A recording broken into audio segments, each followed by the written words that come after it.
In the beginning there was nothing. No sky, no earth, no breath. Nothing but absolute silence and the black waters of chaos, known as Nun. This vast, infinite ocean had no shape, no boundary, no time. It was both the cradle of all things and the tomb of nothingness. From this faceless sea emerged a sacred hill, the Benben, a pyramid-shaped mound shimmering with promise, the first fragment of matter in the liquid void. It stood alone, like a cosmic heart, beating for the very first time in the infinite. At the summit of Benben, a lotus flower slowly blossomed. This was no ordinary flower. It was the first living being, the symbol of renewal and divine awakening. From its heart burst a dazzling light, piercing the darkness like a blade. And with that light appeared Ra, the sun god, radiant and eternal. His mere presence drove back the shadows. Day was born, and with it, the possibility of life. Ra rose into the sky, illuminating the waters below, and the universe began to breathe. Ra, solitary sovereign in this newborn universe, undertook the sacred act of creation.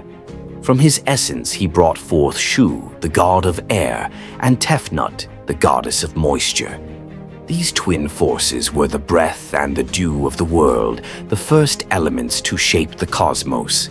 Shu carried the wind, the space between things, while Tefnut brought humidity, the caress of water upon matter.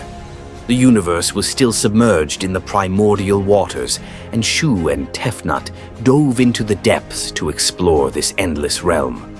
Time passed and Ra grew anxious. His children were slow to return, and the silence of the waters weighed heavily upon him.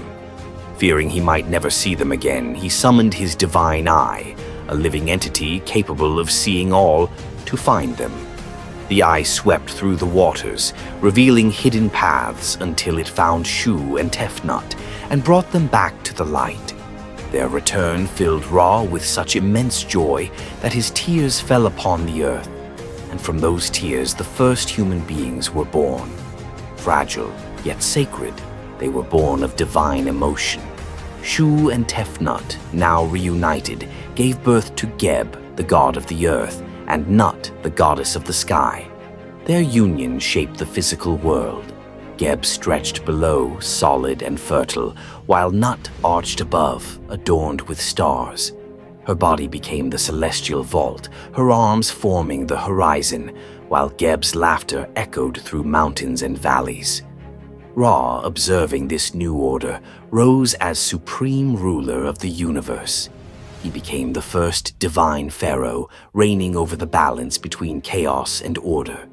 To honor Egypt, Ra offered sacred gifts. He created majestic creatures: the bull, symbol of strength; the lion, embodiment of courage; the crocodile, guardian of the waters. Each animal carried divine essence, serving as messenger and protector. But his most precious offering was the Nile, a divine artery that would nourish the land, sustain its people, and serve as a bridge between mortals and gods. The Nile became the backbone of civilization, its floods a rhythm of life and renewal. Yet even in his glory, Ra was troubled. He had a vision, a premonition that his grandchildren would give rise to a new generation of gods capable of overthrowing his authority. Fearing rebellion, he forbade Geb and Nut from having children. He ordered Shu to separate them, lifting Nut high above Geb so they could no longer touch. The sky wept stars and the earth groaned with longing, but love defied divine decree. Geb and Nut, consumed by passion, united in secret. From their forbidden union came 4 powerful deities: Osiris the wise, Isis the devoted, Seth the fierce, and Nephthys the mysterious. With their birth, destiny awakened, and the balance of power began to shift. The world grew more complex, populated by divine personalities with passions, rivalries, and deep intentions. Osiris, noble and just, rose to become the new king of the world.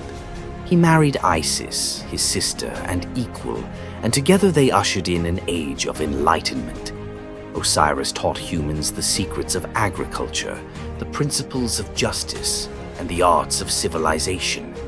He introduced rituals, music, and laws that gave structure to human life. Under his reign, Egypt prospered, its people living in harmony with the divine. But Seth, his brother, lived in the barren desert. His heart was filled with envy and bitterness. He watched Osiris's kingdom flourish while his own remained dry and desolate.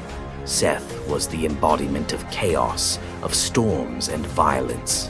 When Osiris had a secret affair with Nephthys, Seth's wife, and Anubis, the jackal-headed god, was born from that union, Seth's rage turned into vengeance.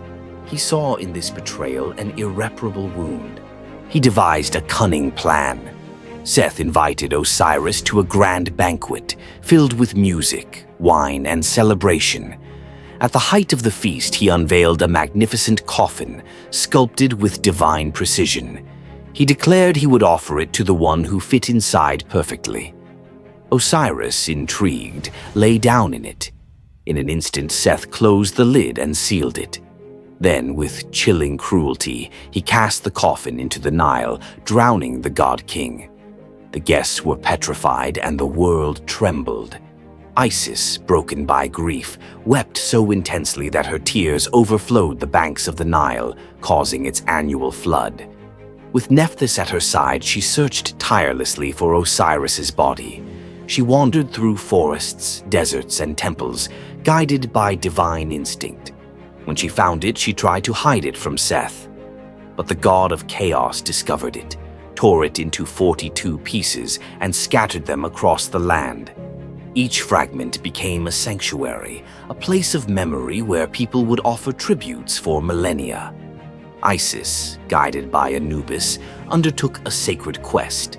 She gathered each fragment one by one and with divine precision reassembled her beloved. Anubis taught her the rites of embalming, and together they mummified Osiris. With her magic, Isis breathed life into him once more. But Osiris could no longer reign among the living. He descended into the afterlife, where he became sovereign of the realm of the dead. His throne now lay beneath the earth, where souls would journey after their final breath. From their union, even beyond death, Isis gave birth to a son, Horus, the falcon god. A prophecy foretold that he would defeat Seth and bring light back to Egypt. Horus grew strong, his spirit forged by justice and vengeance. He trained in secret, guided by Isis and the wisdom of Thoth. He challenged his uncle, claiming the throne that was rightfully his. The gods convened a tribunal, presided over by Ra, to determine who deserved to rule. The heavens held their breath. Seth proposed a challenge. Both would transform into hippopotami and remain submerged for 3 months. Horus accepted, but Isis, seeing an opportunity, tried to kill Seth while he was vulnerable. She hesitated, overcome by compassion, and failed. Furious at his mother's mercy, Horus struck Isis and severed her head. But Thoth, god of knowledge and healing, intervened at once. With calm and wisdom, he restored Isis by placing upon her the head of a cow, a symbol of fertility and compassion.